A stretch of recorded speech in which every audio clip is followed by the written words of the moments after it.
Hello guys, welcome back to our channel. Last video में हमने maths के concept, scope, nature, importance करी थी। तो आज की वीडियो में हम करने वाले हैं मैथ्स की वैल्यूज़ और मैथ्स का हमारे डे टू डे लाइफ में क्या रोल है। तो चलिए फिर एक बार शुरुआत करते हैं नई वीडियो की एक नए टॉपिक के साथ। रोल ऑफ मैथमेटिक्स से शुरुआत करते हैं, फिर धीरे धीरे करके वैल्यूज़ पाएंगे। पहला रोल ये है कि mathematics plays a pivotal role in our life. गणित जो है हमारे जीवन में एक महत्वपूर्ण भूमिका निभाता है। अब कैसे निभाता है ये देखते हैं। It develops the cultural, vocational, moral, social and many more values of a person. ये एक इंसान में कल्चरल, वोकेशनल, मोरल, सोशल और भी बहुत सारी वैल्यूज़ का डेवलपमेंट कर देता है। ठीक है। It is not merely the numbers but teachers use it in our real life. अब मैथमेटिक्स जो है उनको सिर्फ हम नंबर्स से ही डिटरमाइन नहीं कर सकते। मतलब उसका मतलब सिर्फ केवल संख्या ही नहीं है, बल्कि जो हमारे टीचर्स हैं वो इसका यूज़ अपनी रियल लाइफ में भी करते हैं। Mathematics is the father of all school subjects. Mathematics को जो है वो स्कूल के सारे सब्जेक्ट्स का फादर भी कहा जाता है। शायद इसलिए सभी बच्चों को मैथमेटिक्स से डर लगता है ना। अपने फादर से किसको नहीं लगता। नेक्स्ट टॉपिक पे चलते हैं, वैल्यूज़ ऑफ मैथमेटिक्स। अब वैल्यू क्या होता है? Value determine the real purpose and objectives of teaching any subject. मतलब कोई भी सब्जेक्ट जो हमें स्कूल में पढ़ाया जा रहा है उसकी वैल्यू का कैसे पता लगाते हैं कि उसकी एक्चुअल में वैल्यू क्या है। हमें मैथ्स पढ़ाया जा रहा है तो हमें कैसे पता लगेगा कि मैथ्स की हमारी लाइफ में क्या वैल्यू है एक्चुअल में। स्टूडेंट्स टीचर की लाइफ में उसकी वैल्यू को कितना होल्ड करके रखता है या फिर क्या मायने रखता है ना। Maths gives us reason to hope that every problem has a solution. ये जो सब्जेक्ट है मैथ हमारे अंदर एक वैल्यू को इनबिल्ड करता है। रियल लाइफ में मैथ से जुड़ी कोई दिक्कतें आती हैं तो उनको सॉल्व करने में ये हमें हेल्प करता है। ये हमें होप देता है कि हाँ, हर एक प्रॉब्लम का सल्यूशन है। ठीक है। अब there are 5 types of values जो मैथमेटिक्स की हैं। जैसे हमने पिछले उसमें वो पढ़ा था, स्कोप पढ़े थे, उसमें अलग अलग स्कोप्स थे। ऐसे ही इसमें अलग अलग वैल्यूज़ हैं, intellectual, utilitarian, social, disciplinary and recreational values. तो चलो एक बार एक एक करके इन वैल्यूज़ को देखते हैं। सबसे फर्स्ट वैल्यू है हमारे पास इंटेलेक्चुअल वैल्यू। और ये जो वैल्यू है ये एक बच्चे के अंदर 3 तरीके से डेवलपमेंट करती है। First cognitive, second affective, third cognitive. अब कॉग्निटिव में ये क्या डेवलपमेंट करती है कि किसी भी चीज़ को हम मेंटली कैसे सोचते हैं, हमारी थिंकिंग पावर कैसी है या फिर हमारी क्रिएटिविटी कैसी है। जो दूसरा था इफ़ेक्टिव, ये हमारी फीलिंग्स से रिलेटेड है, हम किसी भी चीज़ को सोच के कैसे दिल से करते हैं। ठीक है। और जो थर्ड था कॉग्निटिव, इसमें हमें खुद टास्क परफॉर्म करना होता है प्रैक्टिकली। ठीक है। टास्क को परफॉर्म करने की क्षमता देता है मैथ्स हमें, ये इस बात पर ध्यान देती है। ठीक है। तो पॉइंट वाइज पढ़ते हैं। फर्स्ट है पावर ऑफ इमेजिनेशन। मतलब कोई भी कॉन्सेप्ट जब हम समझते हैं तो इसको इमेजिन करके रियल लाइफ सिचुएशन में अप्लाई करके देखते हैं। तो इंटेलेक्चुअल वैल्यू, मैथ्स की जो इंटेलेक्चुअल वैल्यू है वो हमारी पावर ऑफ इमेजिनेशन को बढ़ाती है, हमारे ऑब्जर्वेशन को इंक्रीज़ करती है, साथ ही में कंसंट्रेशन को भी इंक्रीज़ करती है।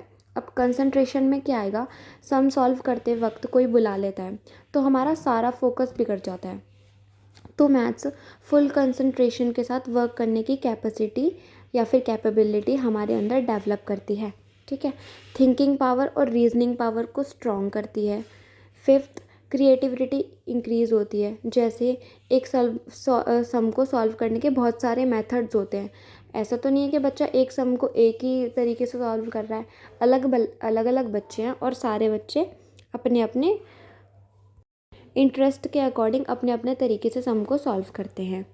6, activates students brain and also increase creativity. Students के ब्रेन को एक्टिव करती है। दिमाग का जितना यूज़ करोगे वो उतना ही शार्प होगा। ठीक है। और बच्चों में क्रिएटिविटी को भी इंक्रीज़ करती है।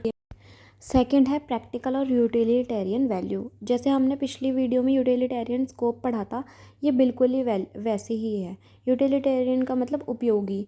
अब जो मैथ्स है उसकी वैल्यू का क्या उपयोग होता है हमारी लाइफ में।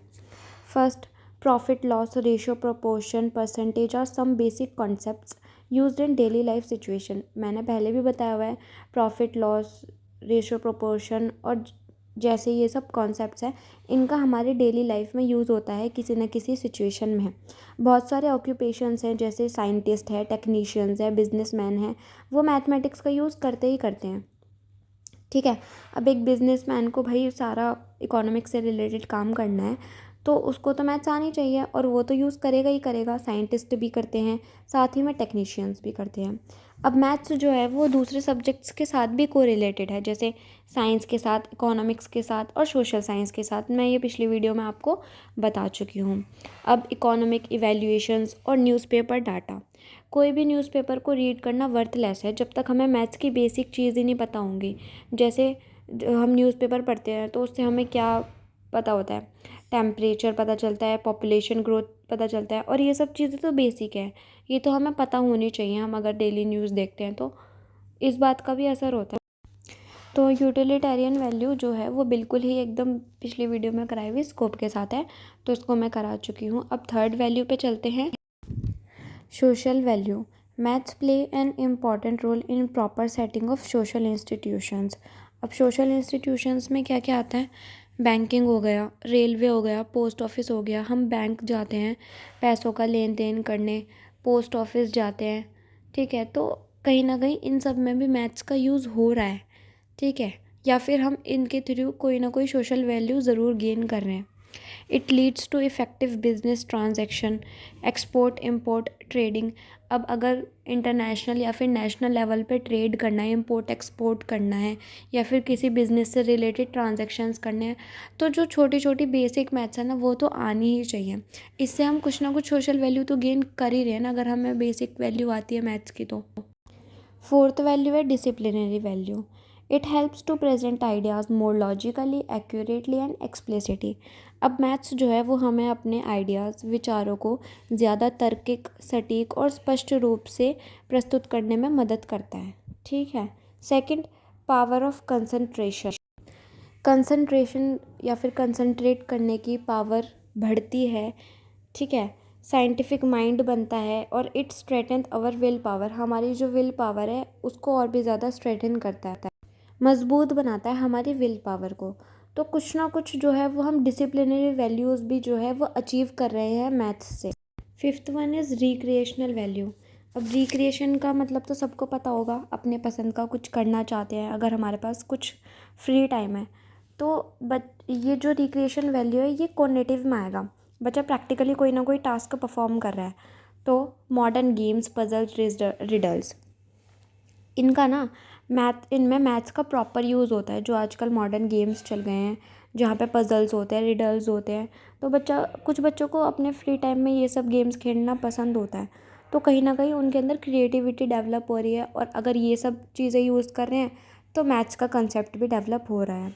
ये हमारी इमेजिनेशन को डेवलप करता है और हमें सेटिस्फेक्शन देता है। अब भाई एक बच्चा गेम खेल रहा है, पज़ल खेल रहा है, रिडल्स खेल रहा है, तो उसके अंदर कुछ ना कुछ इमेजिनेशन पावर भी डेवलप हो रही है, साथ में उसे सेटिस्फेक्शन भी हो रहा है कि हाँ भाई मैं पढ़ रहा हूँ, तो वो पढ़ाई के साथ साथ गेम भी खेल रहा है। ये it keeps human brain stress free, मतलब ये ह्यूमन ब्रेन की जो है ना एक्सरसाइज कर देता है और उसको स्ट्रेस फ्री रखता है। अब बोलते हैं ना कि पूरा दिन भर नहीं पढ़ना चाहिए, थोड़ा फ्री टाइम भी करना चाहिए, तो फ्री टाइम में बच्चे खेल लेते हैं या फिर अपनी पसंद का कुछ कर लेते हैं, जिससे हमारे ब्रेन की एक्सरसाइज भी हो जाती है और हमें कोई स्ट्रेस भी नहीं होता। It develops positive attitude and interest. ये हमारे अंदर या फिर बच्चे के अंदर पॉजिटिव एटीट्यूड को और इंटरेस्ट को डेवलप करता है मैथ्स के प्रति। जब बच्चे के अंदर मैथ्स से रिलेटेड इंटरेस्ट डेवलप होगा तभी तो उसे मैथ्स को सॉल्व करने में डर नहीं लगेगा, फिर तो वो उसको रिलेट करेगा ना कि हाँ मैंने कहीं ना कहीं अपने लाइफ की सिचुएशन में मैथ्स को यूज़ किया हुआ है। तो आज के लिए इतना ही, फिर हम नेक्स्ट वीडियो में मिलते हैं एम्स और ऑब्जेक्टिव्स के साथ। तब तक के लिए बाय। एंड आई होप आप लोगों को ये वीडियो पसंद आई होगी, तो please like, share and subscribe.